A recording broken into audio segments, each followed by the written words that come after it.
Good morning and Happy New Year. My name is Kirsten Hunter. I am the Director of Lifespan Ministries here at South Church, serving in collaborative leadership with Reverend Ellen Quadgrass, alongside a truly remarkable staff team and serving in shared ministry with all of you. Welcome to everyone who is joining us online, to all of you who braved this pretty crummy, icy, slippy day to get here this morning. I hope no one else fell. I took a dive right outside my door. Everything's okay. Today we will begin a month-long reflection on how a practice of resistance might play a role in the ministry that we offer the world here at South Church. Resistance is an interesting and varied practice for us as Unitarian Universalists, but what I thought about beginning the year on this subject, I began to appreciate the invitation because resistance is a practice made powerful by our collective energy. It's a we thing, not a me thing. And I love we things. I don't know if you know that about me.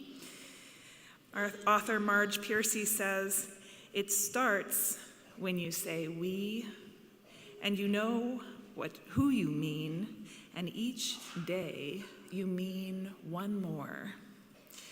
So I encourage you, as we step into this practice of resistance, to think about the way that a part of the work of resistance is continuing to grow our numbers, continuing to expand who is joining us in this liberatory action.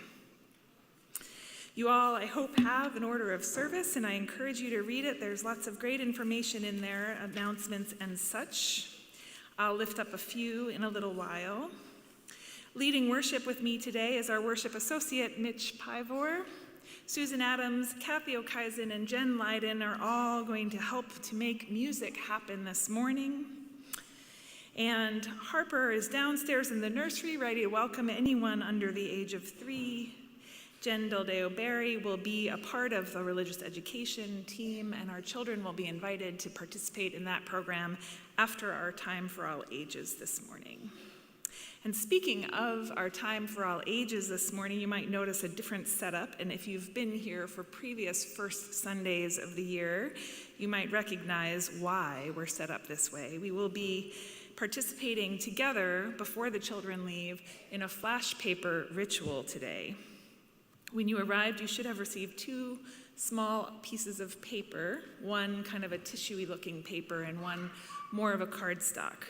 The tissue paper we will use for that flash paper ritual early on in the service. The cardstock is something you can use later. Everyone who is here with us in person this morning is invited to join us in the fellowship hall after service for coffee, treats, and conversation. I encourage you to try to meet someone you don't already know and see if they have a thought on how they show up to the work of resistance in the world. Introduce yourselves, tell them something about this place if they're new, maybe share a story from the holiday that has just passed.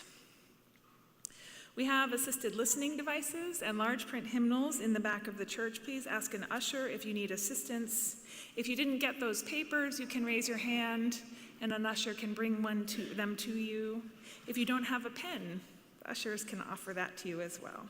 And please take a moment to silence your cell phones. I have a few announcements.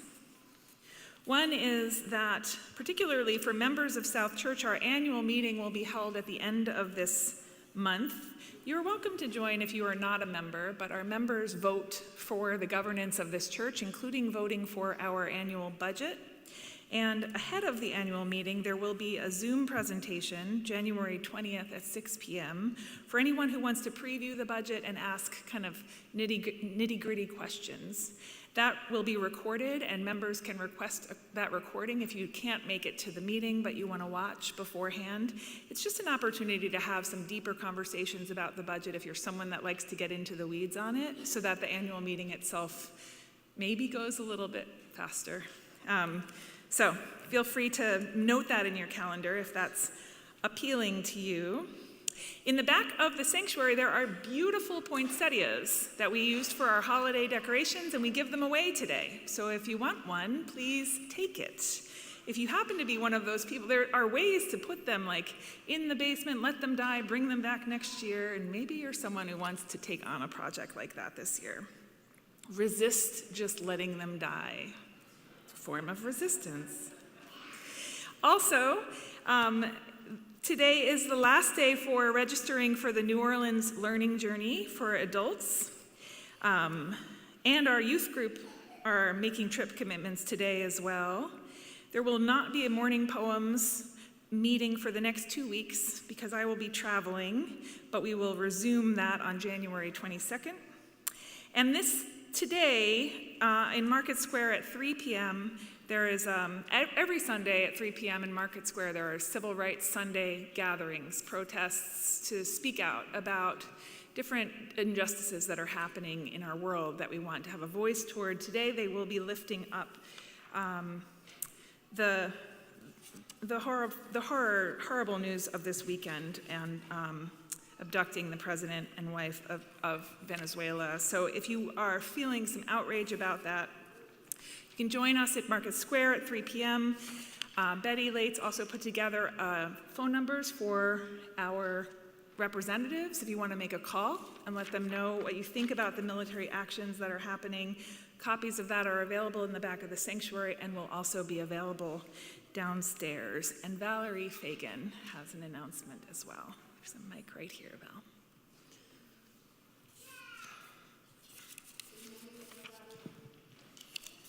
Good morning, everybody. So I love a we too, Kirsten. So we get every year to host the annual Seacoast NWACP MLK breakfast right here. From 8:30 to 10, there's a breakfast, free breakfast for everyone. And then from 10 to 12, we have food, gospel music, an inspirational talk by Dr. Reverend Gerald Riggins of the New Hope Baptist Church. Every year, I would love this church to be filled up, would love to have your support. We need to support the unfinished business of his MLK's work to create a fair society and a fair economy where everyone can thrive. So please put it on your calendar, January 19th, and I hope to see every one of you there. Thank you. Thanks, Val. As we begin worship, let us acknowledge that the land where we gather today is land stolen centuries ago from indigenous people, including the Abenaki and Pennacook people. Along with this acknowledgement, may we remain committed to take action to repair harm and damaged relationships with indigenous people here in New England and across the globe, as well as with the land herself.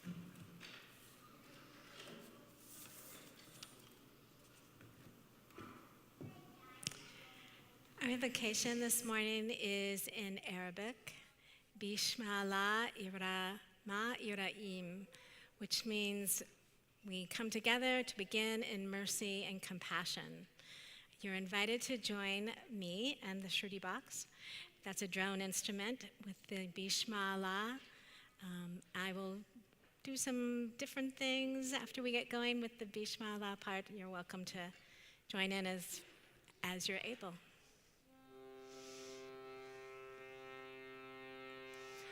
Bishmillah, Bishmillah, Bishmillah, Bishmillah, Bishmillah, Bishmillah, Bishmillah, Bishmillah, Bishmillah, Irrahman Irrahim, Bishmillah, Bishmillah, Irrahman Irrahim, Bishmillah, Bishmillah, Irrahman Irrahim, Bishmillah, Bishmillah, Irrahman Irrahim, Bishmillah, Bishmillah, Bishmala, Bishmala, Irama,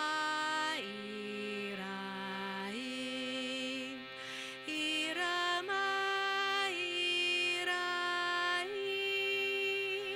Bishmala, Bishmala, Irama, Iraim,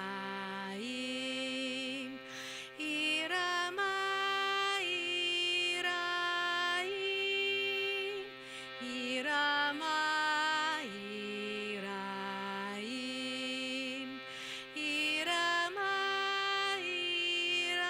Iraim, Bishmala, Bishmala, Bishmala, Bishmala, Bishmala, Bishmala, Bishmala, Bishmala.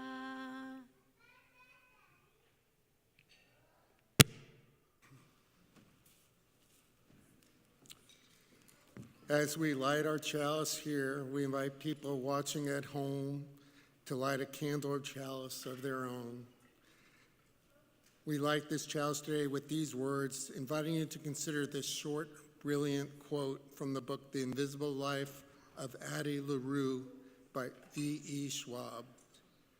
There is a defiance in being a dreamer.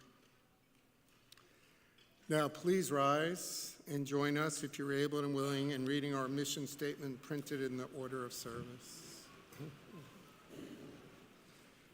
At South Church, we nurture spiritual growth through worship, learning, and community.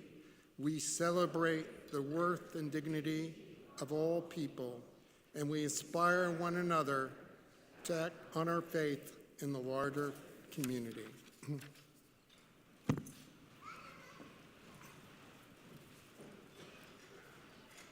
Our theme this month, as you have heard, is practicing resistance. As we start a new year, and we hope this year will be a year for the better, we're faced with civil rights and freedoms being lost, a time where politics and society are less accepting, when the safety nets for our most vulnerable are being taken away, and when our people are being arrested and deported, and when military troops are in our streets, and we are attacking other countries in the name of U.S. oil interests.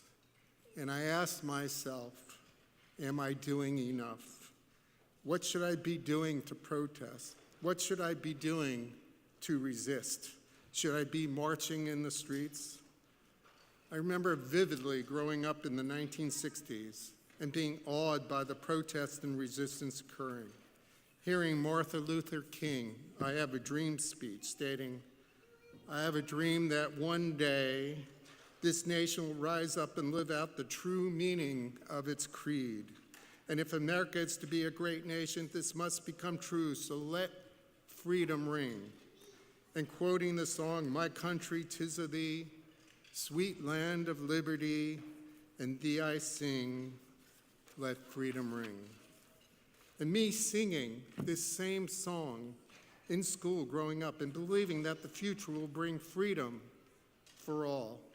And at the same time, hearing about and seeing the peace marches in the South for civil rights and the protests against the Vietnam War, and my mom being on picket lines in the 1960s for the first teacher strikes in New York City for job security and fair wages.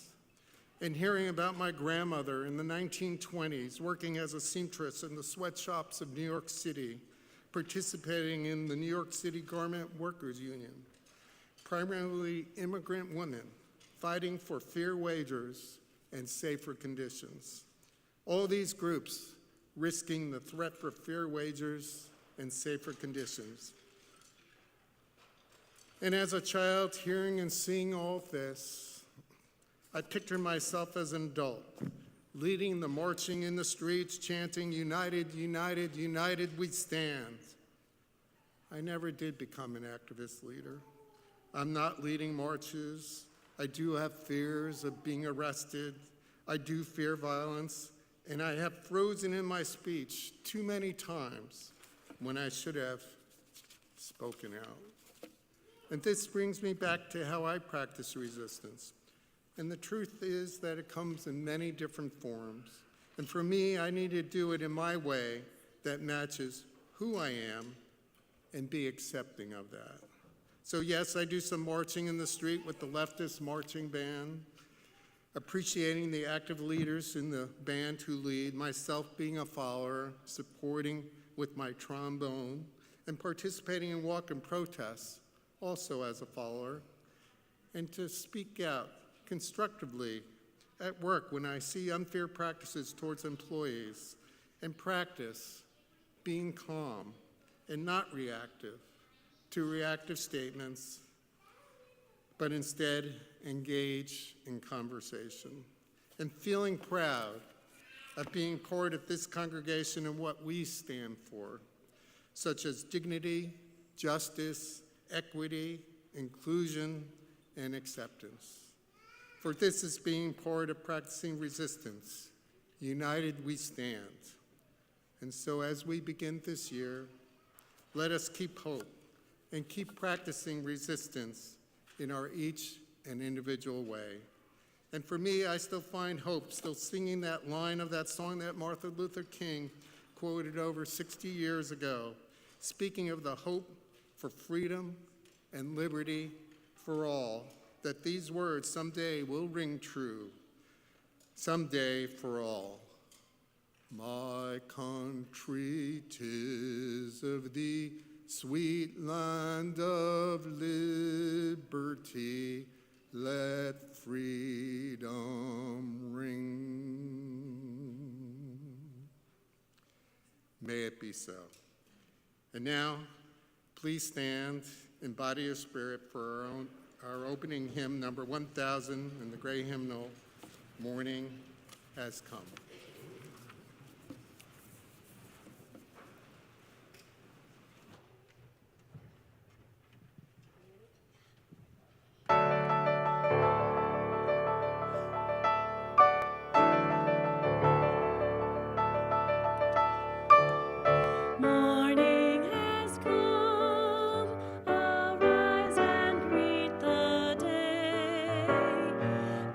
With joy and sing a song of gladness.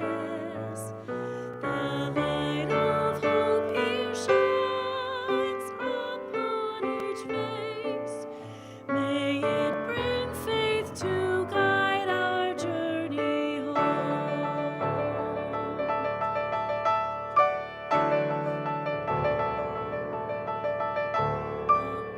A new day dawns, once more the gift is given. Wonder fills this moment shared together.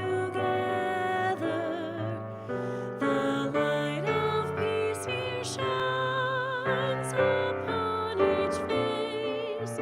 May it bring faith to guide our journey home.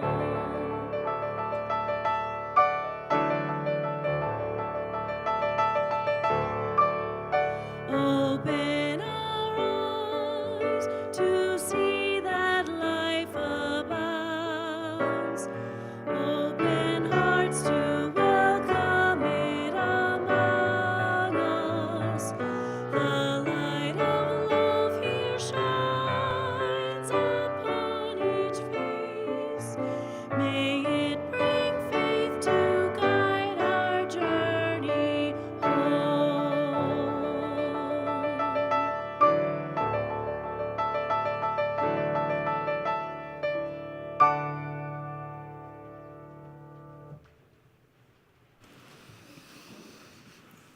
Okay, so for the time for all ages, I'm going to invite the kids to stay where they are for right now. We're all going to be, as I said, engaging in this flash paper ritual in just a little bit. This practice of resistance, as I said this morning, is a collective practice. To live our values of justice and equity here at South Church, we must resist systems that continue to cause people harm. In order to embrace transformation, we might need to resist our fear of change, which can hold us back. To grow our value of generosity, We may find ourselves needing to resist scarcity thinking or challenging cultural norms that undermine resource sharing. Resistance in a community of people with diverse theological beliefs can compel us to question our assumptions. And as we strive to fortify our interconnections, resistance might call us to question the culture that tries to divide us from one another. Resistance can be joyful, exciting, or dangerous. It can be obvious at times, and it can be very subtle. It lives in our relationships with one another, and it lives in how we show up in the world in all kinds of ways, and we don't do it alone. Which means that every one of us gets to choose how we are going to participate in the resistance that is a part of being Unitarian Universalists and living our values in the world. So what are some of the roles that you play? Mitch was sharing that he plays music in the marching band. I would argue you're a participant, not a follower in that context. Yes, there are some pretty robust leaders of the group, but you are essential, Mitch. Playing trombone makes that band something special. And he attends protests and he participates in church activities. He shared lots of thoughts that he had about the ways that he does show up to resistance in his life. And he shared some ways that he feels, a little unsettled. And as we think about this flash paper ritual this year, I want you to think about that too. How do you show up? And is there anything in your way? And if there's something in your way, I invite you today to either write a word or a phrase to represent what that is, or just think it and imbue it into that little bit of tissue paper. And if you're at home, feel free to use the live chat. You can think about what it is that might be in your way that you want to release this morning, and you can write it in the chat. And I'm going to give you a minute to think about it, and then I'm going to invite you to come forward in the same way that we come forward to do candles of joy and concern. Come down the side, we'll go back up the middle, and we're going to release our inhibitions that allow us to step more wholly into the practice of resistance this year. I'm going to show you how this is done. And for folks at home, at the end of the ritual, I'll ask Jen to call out anything you share in the live chat, and we will release a paper for each of you. So I'm going to show you how this is done.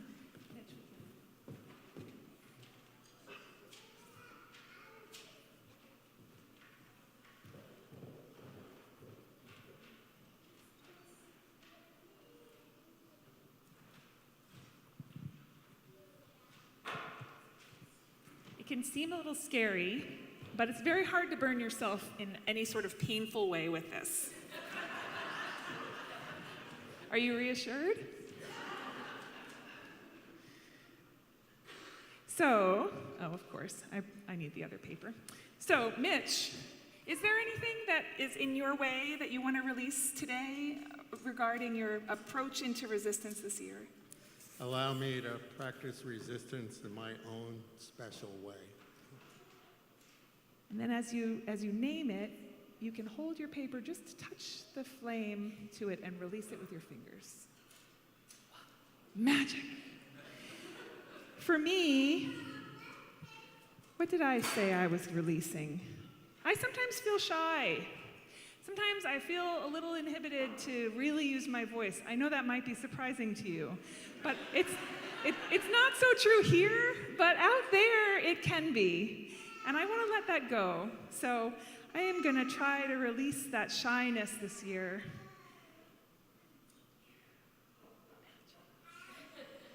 When you are ready, feel free to come and release whatever it is you're wanting not to carry into the year ahead. And children are welcome to join your parents and join in this ritual as well.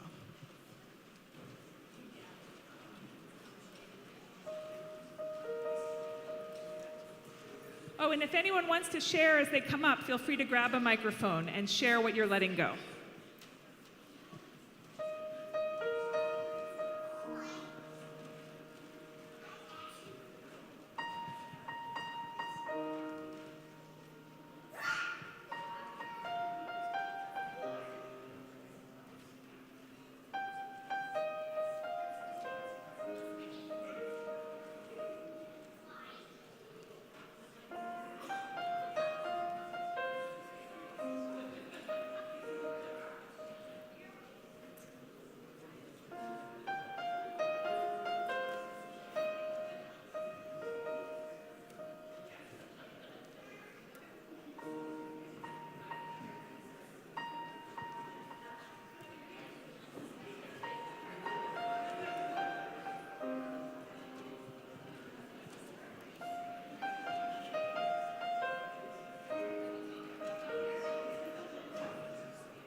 If you have real paper, do not put it in the candle.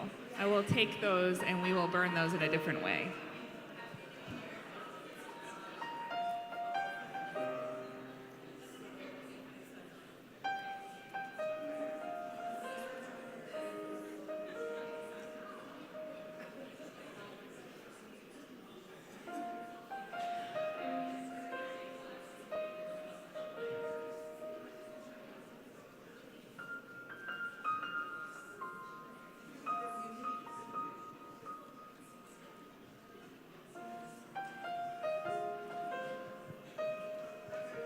Center aisle folks, squish forward. Squish it, squish it.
Just shout it out, and I can repeat it.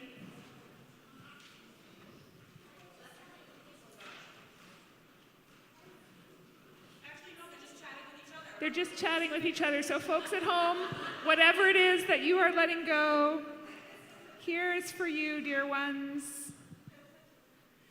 Blessings all. What a release.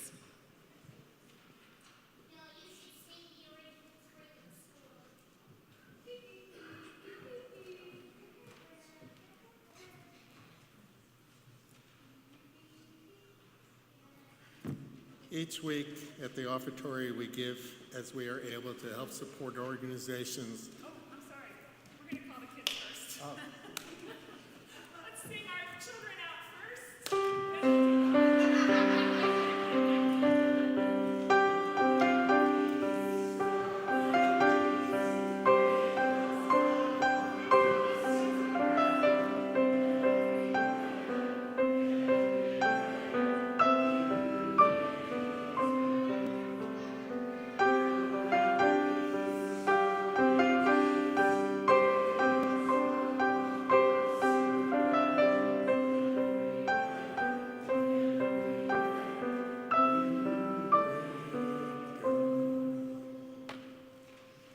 Each week at the Offertory, we give as we are able to help support organizations that we have chosen.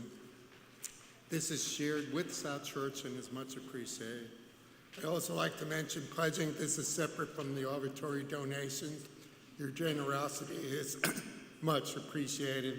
Donations can be in person or in the order of service with the QR code or online through the order of service QR code. During our month, our Offertory collection will be shared with Planned Parenthood. Planned Parenthood is a leading provider and advocate of high-quality, affordable sexual and reproductive health care for all people, as well as a provider of sex education through health centers, programs, and schools and communities and online resources.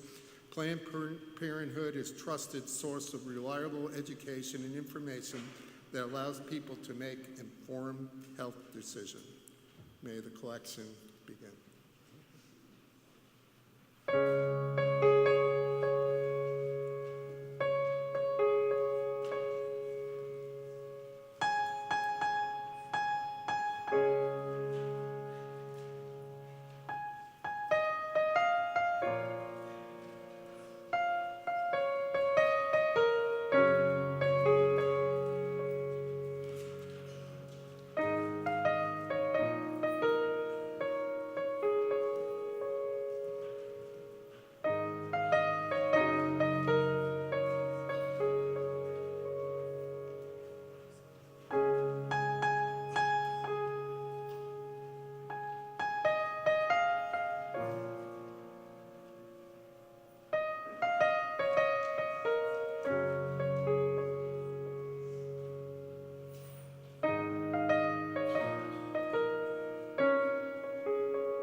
Oh, we give thanks for this precious day.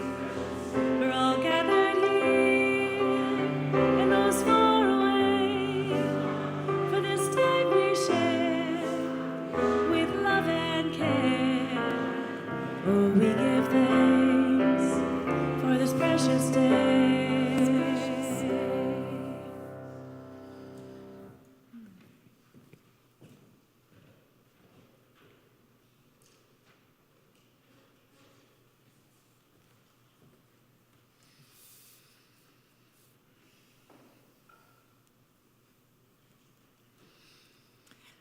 As U.S. bombs fell on Venezuela this weekend, I found myself thinking back to a memory from January of 2017. I was standing at a memorial site in Nicaragua with 9 others from South Church, hearing stories from a group of local women my age who, as children, had survived a massacre in their village that left many of their parents and grandparents dead. The violence had been committed by our government, specifically the CIA. Many of us in the South Church group that day had tears streaming down our faces as we listened to them share memories from that experience. I remember one of us offering an apology on behalf of our country. We stood there in witness of an unfathomable grief, and we stood there not knowing what to do with the recognition of our country's culpability in their pain.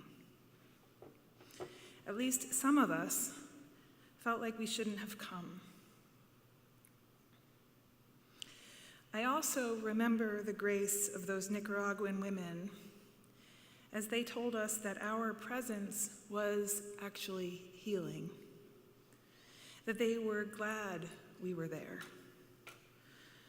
I remember feeling a shift in my heart as I thought about how complicated it is to open ourselves to the harms of this world, particularly to own the harms done by our own country, how impossibly contradictory the emotions of it all can be, but also that doing so is a part of working toward collective liberation, of living our values in this world. It is a part of healing. What we are witnessing now, the bombs we dropped on Nigeria on the day after Christmas, this weekend's violence, this is not new, but it is terrible. We are not meant to journey on this path of witness alone. It is heavy on our hearts, and we need to lean on one another as we navigate these days. We also need our spiritual toolboxes. You and I are a part of each other's spiritual toolbox, and who knows what else you have in there? I'd be curious to hear. So as we move into a time of meditation and prayer today, I invite you to recognize you are surrounded by a community of people held in this beautiful sanctuary, inextricably connected to all life, to the ugliest bits, but also to that which is most sacred and beautiful and whole. As Zoran Mamdani said in his inaugural address this week, to New Yorkers, but really to all of us, we are each a universe unto ourselves with hopes and dreams, but we are also woven together. We are one. And so, of course, we feel grief when bombs fall. When power refuses to be accountable, of course, we feel desperate to make it stop. This is a sign that we are alive and engaged. It is right to feel this feeling. I have a prayer for us. As you settle into your body, feel your feet on the floor. This prayer was written by the Reverend Rosemary Bray McNatt in 2014. She offered it on the day that the Senate Intelligence Committee released its scathing report on CIA torture techniques that were used after 9/11. She says, "Dear ones, in this time of challenge, I offer this prayer of comfort and challenge. Gracious Spirit of all our lives, God of many names and many voices and one abundant love. At this time of holy unrest, give us the peace that comes when we know why we struggle and what we struggle for. Spirit of life in all its fullness, renew us and remind us that we who have answered your call were never promised ease or wealth or appreciation. Help us to remember that honor and praise are yours, not ours. Remind us that we serve the great cause of justice. not ourselves. Give us, we pray, a true joy in the community we form each time we gather, to pray, to march, to interrupt ordinary time and create sacred time, a time to help others awaken to what is so very wrong in our world. Help us to be kind, even to those with whom we struggle. Help us to be, in the raising of our voices and the marching of our feet, agents of a radical love that holds us all. And finally, help us to be grateful. Grateful to live in these times when great works of justice await our hands and our hearts and our minds and our spirit. Prepare us so that we might do all that is in our power to change this world, so that the whole creation might see beloved community, not tomorrow, but today. We ask these things in the name of all that is holy. Amen.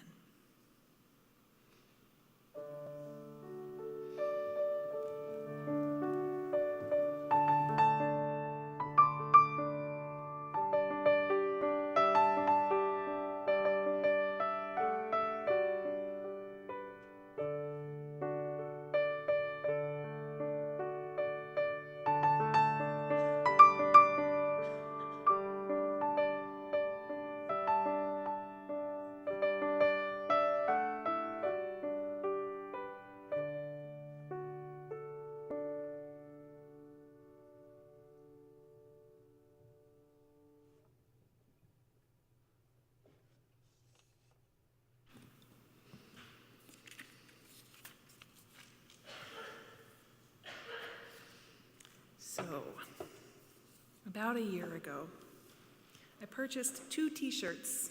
I'm wearing one of them. I never wear t-shirts when I'm preaching. It felt very weird to just wear a shirt, but it seemed right today.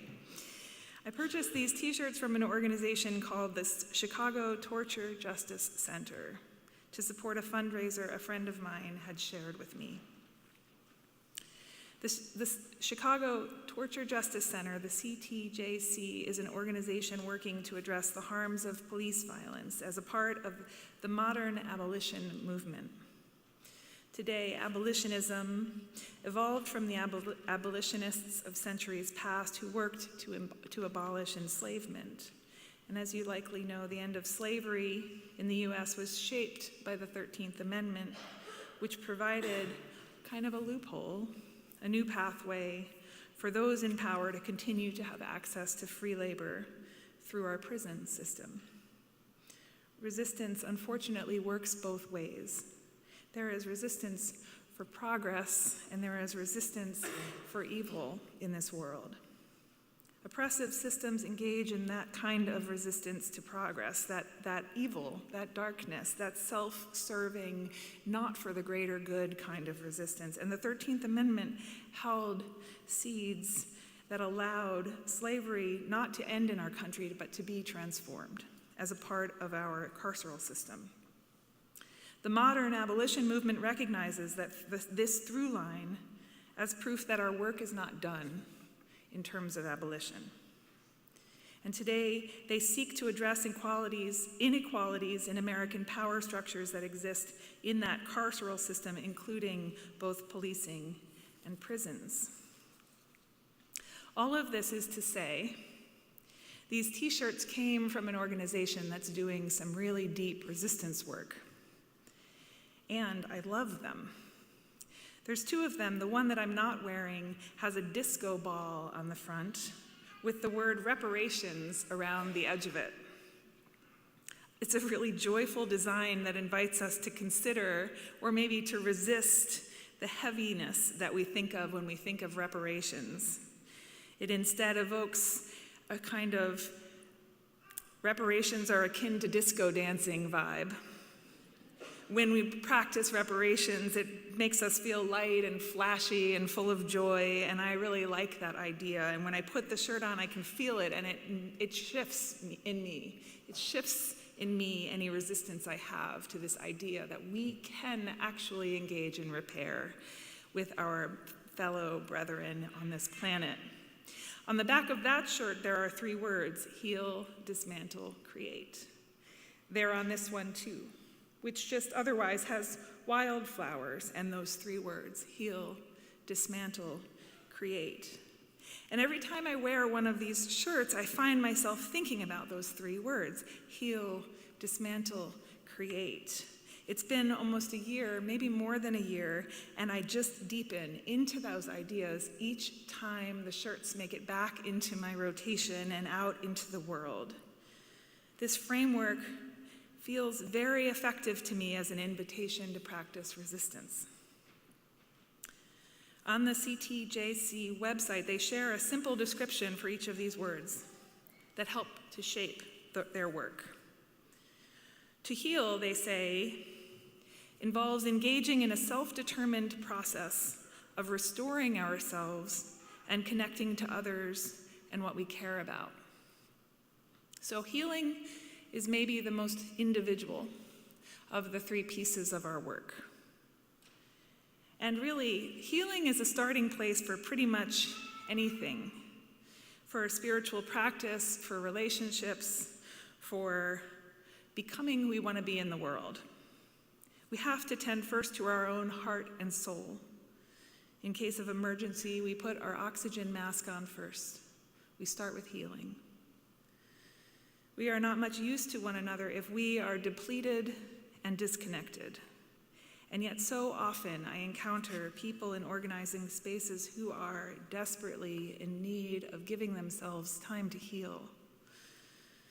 In her book, Rest is Resistance, Tricia Hersey explains that embracing rest makes us all more human. She warns that our collective rest will not be easy. All of culture is collaborating for us not to rest. But rest is a healing portal to our deepest selves. Rest is care. Rest is radical. Also in that first element of healing is this idea of connection. Prioritizing connection is lifted up in the first in that phrase, and to prioritize connection is a form of resistance. Again, maybe it doesn't seem so when you first think of it, but consider the busyness that pervades our culture. And think of the technological advancements that have resulted in a world now where people can go days without encountering anyone else. We work online, many of us. We learn online. We go to online schools and online classes and online workshops. We go online to order our groceries. We have truly shifted the social structure of the world in which we live. And with that shift, we have lost many, many, many organic opportunities to build connection with others. And along with that, social anxiety and depression are on the rise, so it swings us right back to that need to heal, or rather the counter of healing. When we are lonely and depressed, we don't care as much about others. We become complacent and disengaged. We get stuck in a cycle of shame and despair. We fall out of healing. So prioritizing social connection, choosing to seek to build communities of resistance, coming to church, joining an improv class, going to see live music, shopping at a farmer's market, signing up for a program at the library, all of that is resistance. All of that is pushing against a culture that is trying to divide us, trying to isolate us, trying to keep us from being healed and able to face the world and build what it should be. These are choices we make. And with those choices come a growth of interests, a growth of our own sense of purpose, a growth of our trust That our connection to everyone else means we don't have to do it all, we just do our part, and the person next to us, and the person across from us, and the person down the street all chip in, and together we accomplish whatever we set our eyes on. So the second word is dismantle. And when people read this shirt, that's where they'll stumble often. Dismantle? I get heal and I get create. Those are positive, but dismantle. And I saw this new year a really short poem by May Agun, who said, "This new year, don't make resolutions. Instead, take something apart." And I loved that. Dismantle might feel counterintuitive as well, but to dismantle is an essential part of change. I would love to form a mass collective of people and together figure out how to disassemble the war machine across this globe.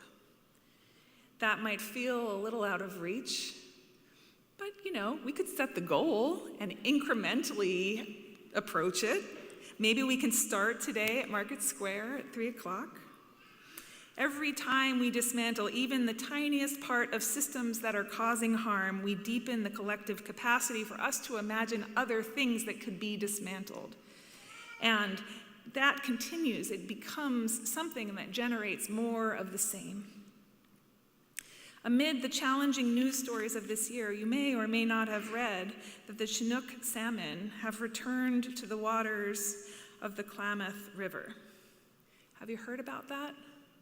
In 2002, the Klamath Indigenous Land Trust, a coalition of members from 4 different basin tribes on the West Coast, started working to restore the health of the Klamath River, which was one of the West's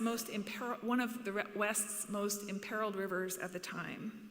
And in 2002, they started. Miraculously, by 2023, the state of California removed the dams that were on that river. 3 of them came down. Biologists were expecting it to take several years for sediment to clear out of the system, but the river has rebounded so much faster than they expected. Within a year, the salmon began returning all the way upstream to places they had not been for 100 years. That is the power of dismantling. Just 2 weeks ago in December, that same land trust was able to purchase 10,000 additional acres from PacifiCorp, the previous hydropower operator and landowner. Imagine what we will learn from the experience of this project. Imagine what other communities will be inspired to dismantle themselves. Imagine what it must feel like to be those indigenous people watching salmon spawn in a river that hasn't seen its cousin in 100 years. Create is the third. And I love the word create. I love the invitation to creativity. Jen Del Deo Barry and I, during COVID, realized that creativity was going to save us from the just intensity of the labor of that time. Being able to be creative creates something within us. There is a reciprocity to the action of creativity. Music and art, writing, building, imagining. Creativity is medicine for us as human beings. And we need to be creative to find the solutions that are going to serve us into the future. The ones we've been using, the systems we've been using, they aren't working. And so creativity is an essential practice for us as we step into resistance this year. And I have a story to share that actually might not sound creative at all. It is related to New Orleans. We're taking an adult learning journey to New Orleans in March and a youth group there in April, but I have been working with organizers in that city for the last 3 years, offering a training there for other religious educators around the context of the story of what happened following Hurricane Katrina. When Hurricane Katrina hit, New Orleans was the site of a very intentional disaster capitalism project. There is a guy named Milton Friedman, you've probably heard of him, an economist from the University of Chicago, who has shaped a lot of our economic policy over the last 50 plus years. And Milton Friedman is the father of this idea of disaster capitalism that author Naomi Klein kind of put a name to. He has a quote. Milton says that after a crisis is an opportune time to enact radical change.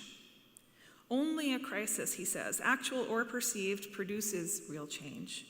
When that crisis occurs, the actions that are taken depend on the ideas that are lying around. That, he says, is our basic function, to develop alternatives to existing practices, to keep them alive and available until the politically impossible becomes the politically inevitable. The problem with Milton is that those ideas that he's worked really hard with a lot of powerful people to have lying around so that when the crisis happens, those ideas are meant to serve wealth. They're meant to serve the few at the expense of the many. They're extractive and destructive and have long-term consequences as well as immediate consequences on human beings and on our planet.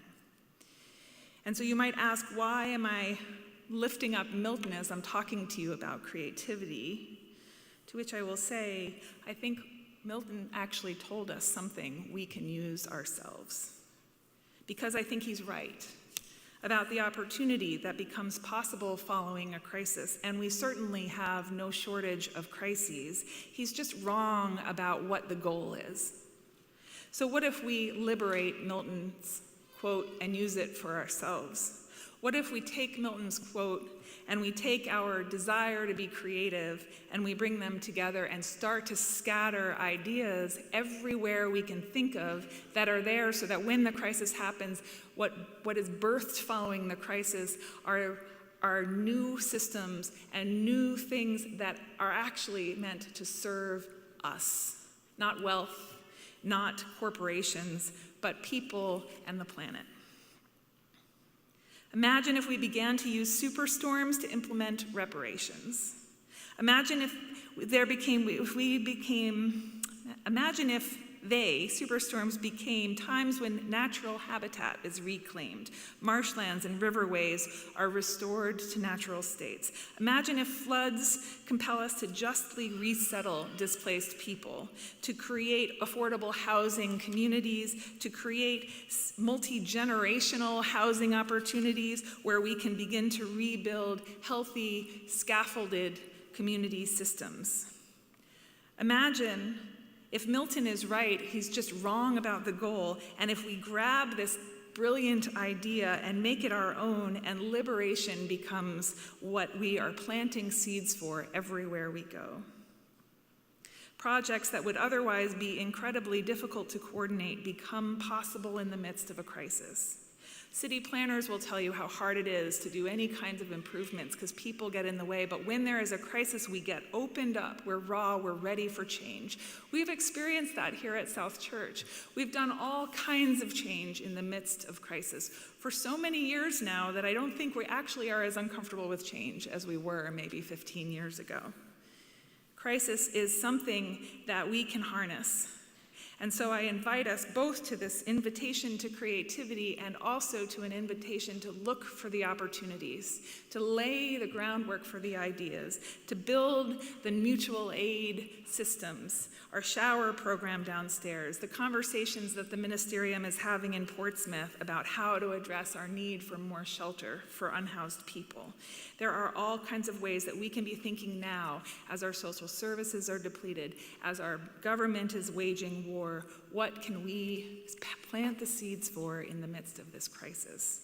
And I think that there is hope in that invitation. So we resist the despair of this moment, and instead we root our practices in solidarity in order to develop alternatives to existing policies, to keep them alive and available until the politically impossible becomes the politically inevitable. Zoran Mamdani, in his inaugural address this week, shared that he had spent 12 hours at a museum a few days earlier offering listening sessions to the people of New York. He met on one day with 142 different people, And in his conversations, he said the thread connecting all of those people, each universe that they represented, the thread connecting them was a shared recognition that this moment demands a new politic and a new approach to power. And I whispered amen when I heard him say those words.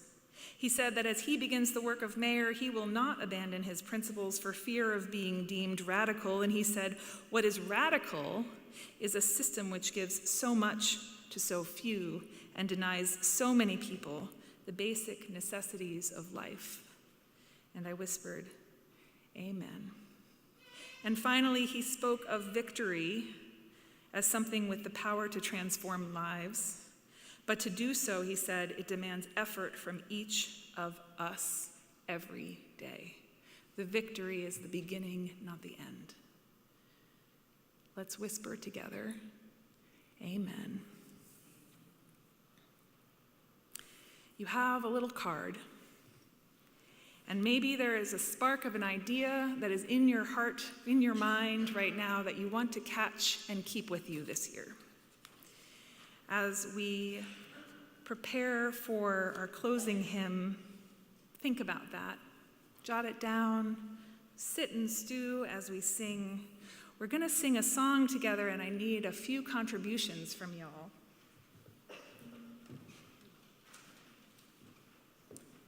We're going to sing hymn number 1024 in your teal hymnal. It's you gotta do when the Spirit says do. And I need some things we gotta do. So, the first verse is going to invite us to you gotta do.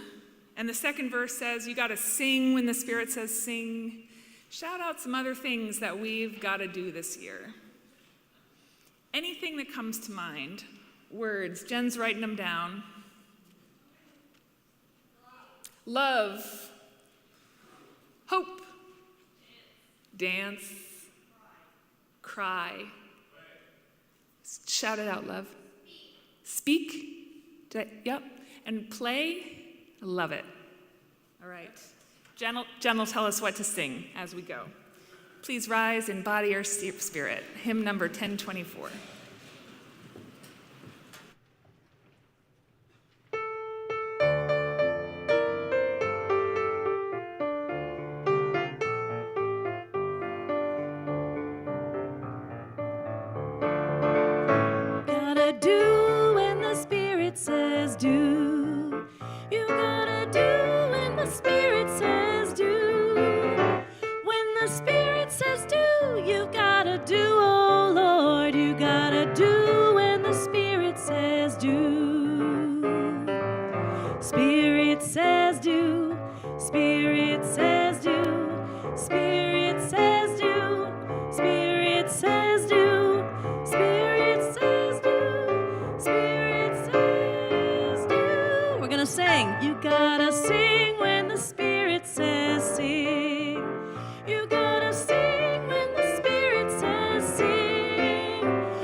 Spirit says hope. Spirit says hope. Spirit says hope. Spirit says hope. You gotta dance. You gotta dance when the Spirit says dance. You gotta dance when the Spirit says dance. When the Spirit says dance, you've gotta dance, oh Lord. You gotta dance when the Spirit says dance. Spirit says dance. Spirit says dance. Spirit says dance. Spirit says dance. Spirit says dance. You gotta cry. You gotta cry when the Spirit says cry. You've gotta cry when the Spirit says cry. When the Spirit says cry, you've gotta cry, oh Lord. You gotta cry when the Spirit says cry. Spirit says cry. Spirit says cry. Spirit says cry. Spirit says cry. Spirit says cry. We got two more. You gotta play. You've gotta play when the Spirit says play. You've gotta play when the Spirit says play. When the Spirit says play, you've gotta play, oh Lord. You've gotta play when the Spirit says play.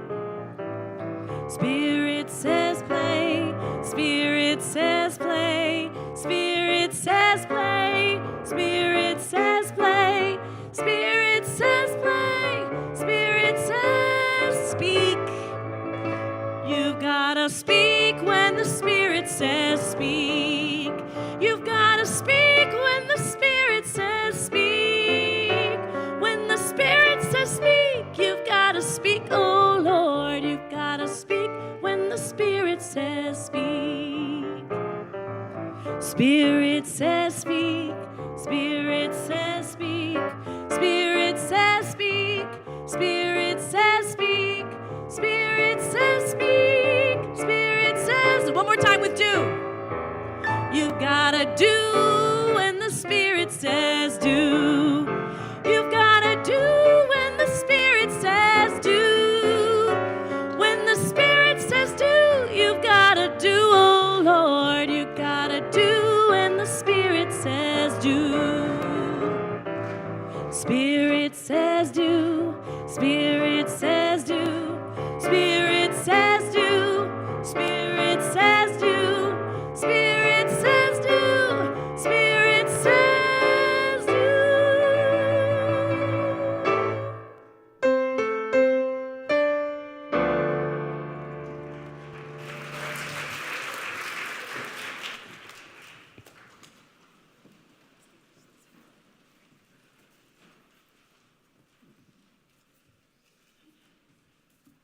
We extinguish this flame, but not the light of truth, the warmth of community, or the fire of commitment.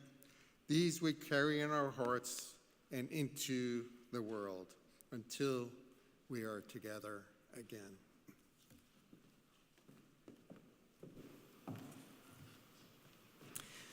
Resist. Resist the status quo. Resist going it alone. Resist urgency. Resist pressure to be reactive instead of proactive. Resist tyranny. Resist perfectionism. Resist despair. Resist compliance. Resist the patriarchy. Resist shame. Resist racism. Resist being proper. Resist supremacy. Resist being polite. Resist patience. Resist predictable responses. Resist answers. Resist the easy way. Resist the road you know. Resist together. Amen. Happy New Year.